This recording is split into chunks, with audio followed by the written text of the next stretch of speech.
Hello plus 2 class students. So next topic of P block element is trend of electronegativity down the group. ये जो हमारा group है nitrogen phosphorus arsenic antimony bismuth.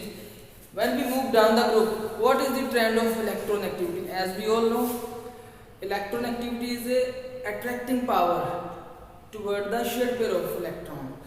जो shade pair of electron होते हैं उनको अपनी तरफ अट्रैक्ट करने की जो पावर टेंडेंसी कुछ भी कह सकते हो उसी को हम इलेक्ट्रोनेगेटिविटी बोलते हैं.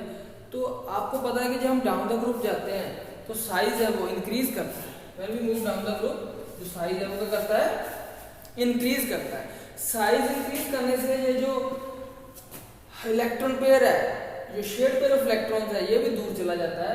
इसलिए जो न्यूक्लियस से शेड पेयर ऑफ इलेक्ट्रॉन दूर चला जाएगा तो अट्रैक्शन क्या हो जाएगी बच्चों, कम हो जाएगी. उसी अट्रैक्शन को इलेक्ट्रोनेगेटिविटी हम कहते हैं. इलेक्ट्रोनेगेटिविटी भी कम हो जाती है. When we move down the group because of the increase in the size, the distance between the nucleus and the shared pair of electron will increase. Because of that, attraction will decrease, and because of the decrease in forces of attraction, the electronegativity will also decrease. Because what is electronegativity? It is attraction.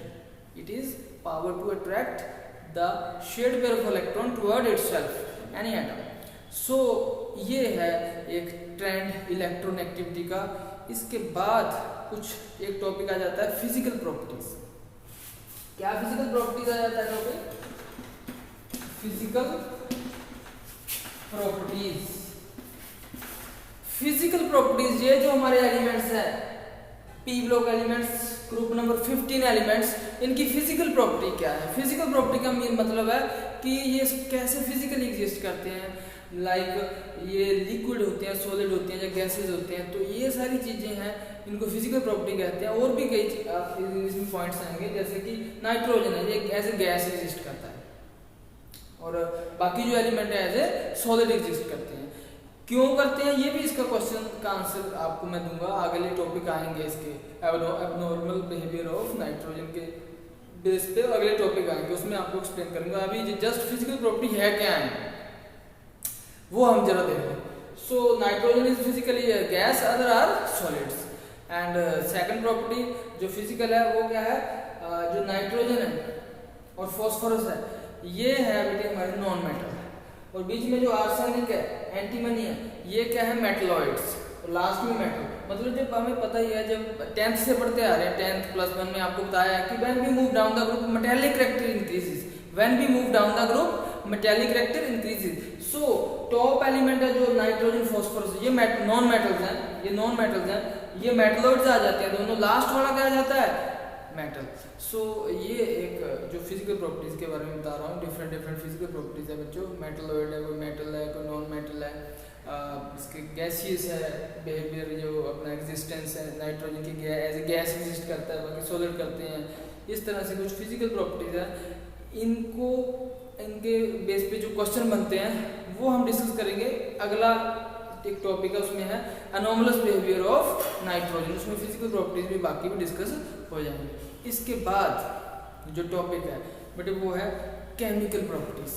Physical properties के बाद क्या आ जाता है हमारे पास, chemical properties. Chemical properties, chemical properties. तो सबसे पहली जो केमिकल प्रॉपर्टी है जो डिस्कस करनी है, बहुत ही ज्यादा important, first chemical property, that is called oxidation state. Oxidation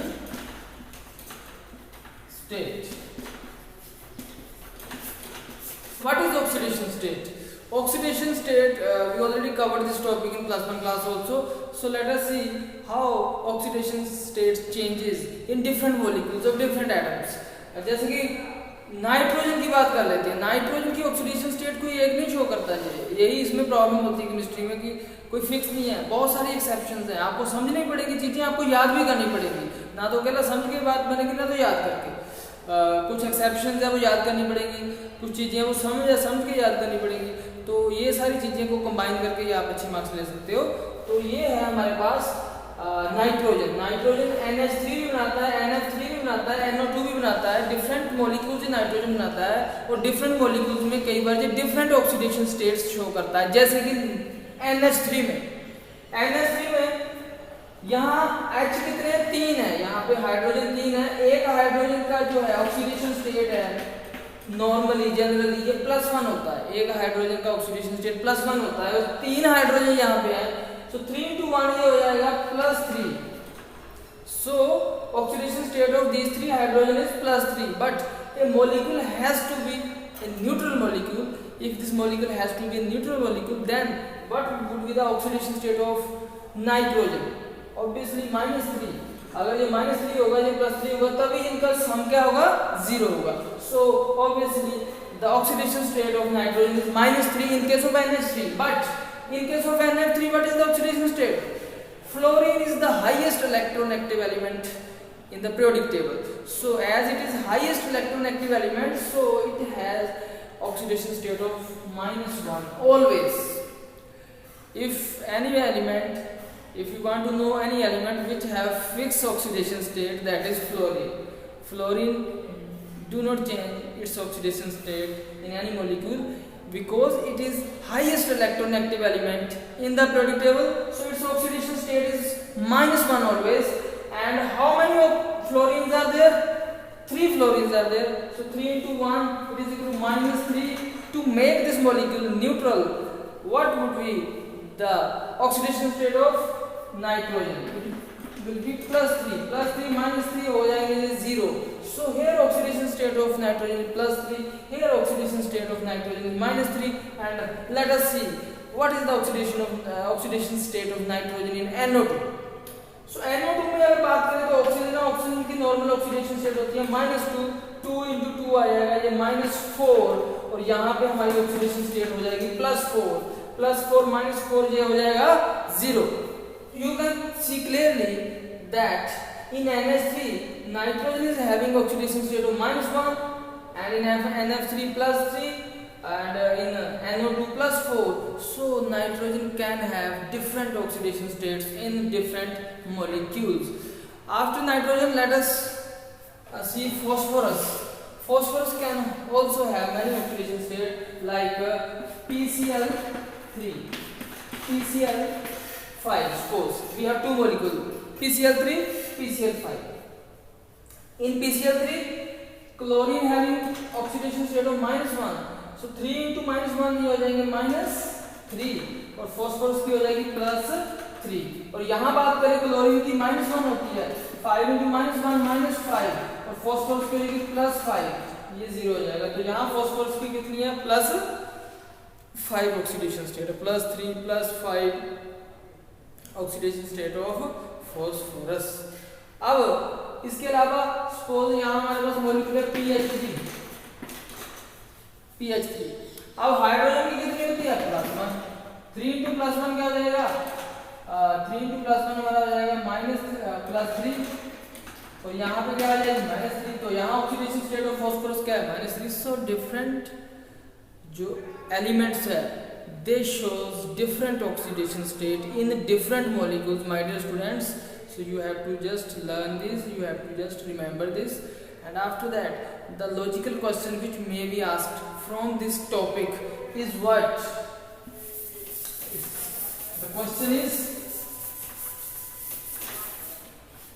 when we move down the group, जैसे कि जो फॉस्फोरस है ये +3 ऑक्सीडेशन स्टेट भी शो करता है, ये +5 ऑक्सीडेशन स्टेट भी शो करता है. जैसे आर्सेनिक है ये +3 भी करता है, +5 भी करता है.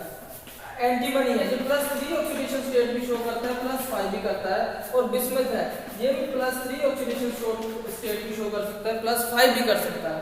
सो क्वेश्चन एक आ जाता है बच्चों, इसमें एक बहुत इंपॉर्टेंट क्वेश्चन आ जाता है. +1 में भी ये क्वेश्चन मैंने आपको बताया था, इनर्ट पेयर इफेक्ट वाला क्वेश्चन है ये, कि जो फॉस्फोरस है वो ज्यादा कोशिश करता है, फॉस्फोरस है उसके ज्यादा स्टेबल कंपाउंड किससे बनते हैं? +5 oxidation states. Phosphorus form most stable compound, many compound, maximum compound with oxidation state of +5, not +3. Few compounds may be there in which phosphorus exists as +3 oxidation state, but maximum it tries to exist as +5 oxidation state. But when we move down the group, जो +5 वाली जो preference थी, +5 वाली जो maximum cases थे वो कम होते जाते हैं. इसमें थोड़े कम हो जाते हैं, +5 वाले ये भी थोड़े बढ़ जाते हैं। और जैसे जैसे हम नीचे जाते हैं बिस्मिथ तक पहुंचते हैं, बिस्मिथ ये जो +3 ऑक्सीडेशन स्टेट है ये डोमिनेट कर जाती है। मैक्सिमम जो है बिस्मिथ कंपाउंड बनाता है, मॉलिक्यूल बनाता है with oxidation state of +3 but not +5। कोई गिना चुना एक आध होगा जिसमें इसकी ऑक्सीडेशन स्टेट बिस्मिथ की कोई +5 होगी, अदरवाइज इसकी ऑक्सीडेशन स्टेट कितनी होती है +3। सो ये क्वेश्चन आ जाता है कि जब हम टॉप पे होते हैं, जैसे फास्फोरस है ये +5 को लाइक करता है oxidation state, it exists as +5 oxidation state preferentially, and when we move down the group, when we reached at the bottom of the periodic bottom of the group, then what will happen? Bismuth shows just opposite trend, it exists as the oxidation state of +3 rather than +5. So what is the reason for that? ऐसे question आ सकता है कि +5 oxidation state ऊपर ज्यादा dominantly ज्यादा preferentially ये oxidation state exist करता था कोई एलिमेंट, नीचे जाकर +3 हो जाती है, क्या कारण है? ये क्वेश्चन सीधा सीधा आपसे पूछा जा सकता है या फिर एक और तरीके से क्वेश्चन आ सकता है कि जो फास्फोरस है it exist as PCl5, it forms a stable compound as PCl5, but जो बिस्मिथ है it forms a stable compound of BiCl3। तो यहाँ पे स्टेबल PCl5 है, यहाँ पे स्टेबल BiCl3 है, ऐसा भी कोई क्वेश्चन है वो पूछा जा सकता है आपसे ऑक्सीडेशन स्टेट के ऊपर। तो आंसर क्या है? इसका आंसर समझना बहुत जरूरी है। आंसर क्या है बच्चों, ये समझो। आंसर है इनर्ट पेयर इफेक्ट। क्या होता है? जो फास्फोरस है इसकी कॉन्फ़िगरेशन क्या है? 3s2 3p3, 2 s में है और बाकी 3 p में है। s ऑर्बिटल में 2 इलेक्ट्रॉन है, p ऑर्बिटल में 3 इलेक्ट्रॉन है। ऐसे इसकी कॉन्फ़िगरेशन है। ऐसे जब हम मूव करते रहते हैं नीचे नीचे इससे इसके बाद 3 के बाद 4 आएगा, एंटीमनी क्या आ जाएगी 5s2 5p3। ये मैं बैलेंस वाली कॉन्फ़िगरेशन लिख रहा हूँ जो लास्ट वाला जो हमारा एक्चुअली पार्टिसिपेट करता है, जो इलेक्ट्रॉन्स पार्टिसिपेट करते हैं रिएक्शंस में, मैं उनकी कॉन्फ़िगरेशन लिख रहा हूँ।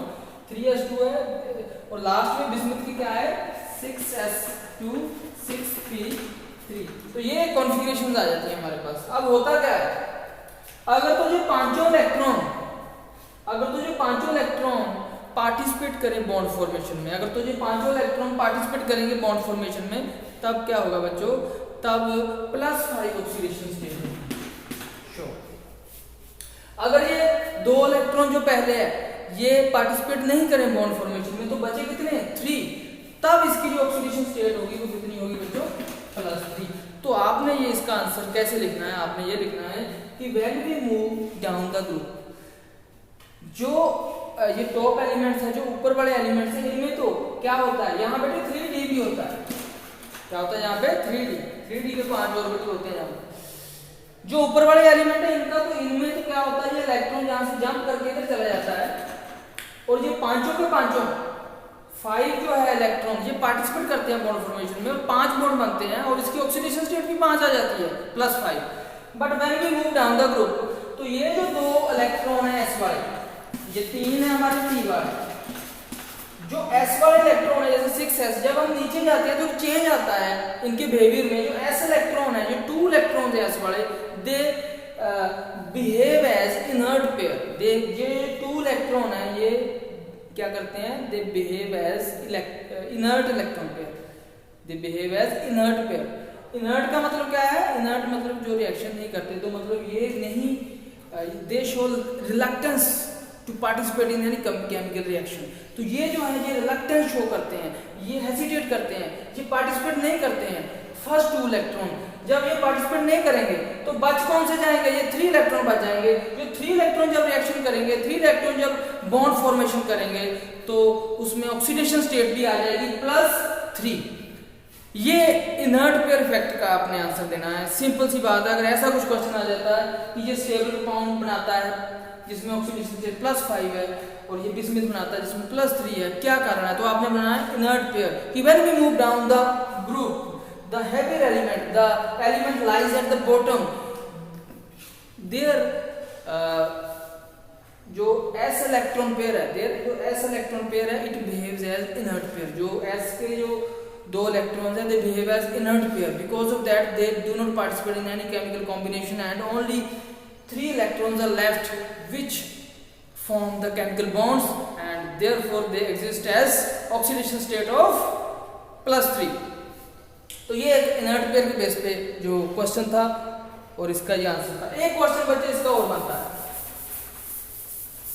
एक क्वेश्चन इसका और बनता है केमिकल प्रॉपर्टी में ऑक्सीडेशन स्टेट के बेस पे। ये तकरीबन ये क्या क्वेश्चन है ये कि फास्फोरस है, ये PCl5 बना रहा है, फास्फोरस इज फॉर्मिंग PCl5, या फिर ये फास्फोरस जो 5 बॉन्ड बनाता है, फास्फोरस है वो क्या बनाता है 5 बॉन्ड्स बनाता है, बाकी भी जो है ये 5 बॉन्ड्स बनाते हैं। लेकिन ये जो नाइट्रोजन है it can form only 4 bonds. इसको ऐसे उन्होंने लिखा है कि the covalency of nitrogen is maximum covalency, जो covalency of nitrogen, covalency of nitrogen is maximum कितनी है 4, लेकिन जो फास्फोरस है इसकी कितनी आ जाती है 5 भी आ जाती है, 6 भी आ सकती है। सो कोवैलेंसी है जो, कोवैलेंसी का मतलब होता है number of bonds, number of bonds है जो फास्फोरस है ये हमारे पास PF6 नेगेटिव, ये हमारा अगर आप देखो तो फास्फोरस है ये 6 बॉन्ड भी बना रहा है, कितने F इसके साथ लगे हैं फास्फोरस का 6। So phosphorus can form PF6 negative, but nitrogen cannot form. Nitrogen can maximum form 4 bond means NH4। कहने का मतलब ये है कि नाइट्रोजन है वो 4 बॉन्ड से ज्यादा नहीं बना सकता और फास्फोरस है वो एक्सटेंड कर सकता है, 5 भी 6 भी बॉन्ड बना सकता है। क्या कारण है? Why the covalency of the nitrogen is maximum 4? It can form maximum bond 4, but phosphorus can extend its covalency to 6 also. What is the reason for that? So let us understand the answer. क्या कारण है इसके लिए? बच्चे मैंने पहले भी बताया था एक बहुत इंपॉर्टेंट चीज है वो है इसकी इलेक्ट्रॉनिक कॉन्फ़िगरेशन। जो इलेक्ट्रॉनिक कॉन्फ़िगरेशन है it is very very very important to remember to understand. अब बात करते हैं इसकी नाइट्रोजन की, दूसरा है फास्फोरस। नाइट्रोजन की एटॉमिक नंबर 7 है, इसका 15 है, तो नाइट्रोजन की कॉन्फ़िगरेशन है, वैलेंस शेल की बात कर रहा हूं, आखिरी शेल की 2s2 2p3 2s2 2p3, s में 2 है और p में कितने हैं हमारे पास 1 2 3 3 इलेक्ट्रॉन। चलो ठीक है, अब बात करते हैं फास्फोरस की। फास्फोरस की है 3s2 3p3, सो यहां पे 1 है ऑर्बिटल और यहाँ पे p के कितने हैं हमारे पास 3 है, 1 2 3, इसमें 3 इलेक्ट्रॉन है। चलो ठीक है, तो ये नाइट्रोजन की कॉन्फ़िगरेशन है, ये फास्फोरस की कॉन्फ़िगरेशन है, बट अब इनमें डिफरेंस है बताता हूँ कि यहाँ 2s2 तो है 2p3 तो है, लेकिन यहाँ पे खाली एम्प्टी 2d ऑर्बिटल नहीं होता, 2d सबशेल नहीं होता, पॉसिबल नहीं होता। आपको पता है +1 में मैंने बताया था कि 2d पॉसिबल नहीं होता, 3d पॉसिबल हो सकता है, 3d होता है खाली।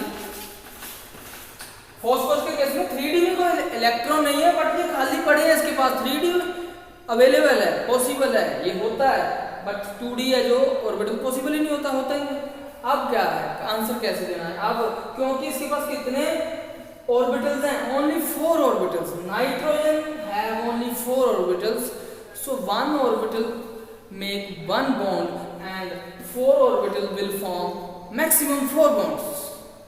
5th के लिए हमारे पास ऑर्बिटल अवेलेबल नहीं है, we have only 4 orbitals, so these 4 orbitals can be used to form a bond, to form a chemical bond। But when we talk about phosphorus, then you can see 4 orbitals are there, 1 of s and 3 of p, also empty 3d orbitals are there, they can be used to make further bonding। so यहां से एक electron चला जाता है जहां, तो 1 bond 2 bond 3 bond 4 bond 5 bond बन सकते हैं, और 6th बॉन्ड भी बन सकता है यहाँ पे, क्योंकि ये खाली तो पड़ा है, कोई 2 इलेक्ट्रॉन हमें दे दे तो बॉन्ड बना सकते हैं। सो 1 2 3 4 5 6 बॉन्ड भी बन सकते हैं इसमें। So this is the answer that because of the absence of d orbital, nitrogen cannot form bonds more than 4, but phosphorus can form. So this is the main point, this is the main question, this is the main answer of this question. So students, that's all for today.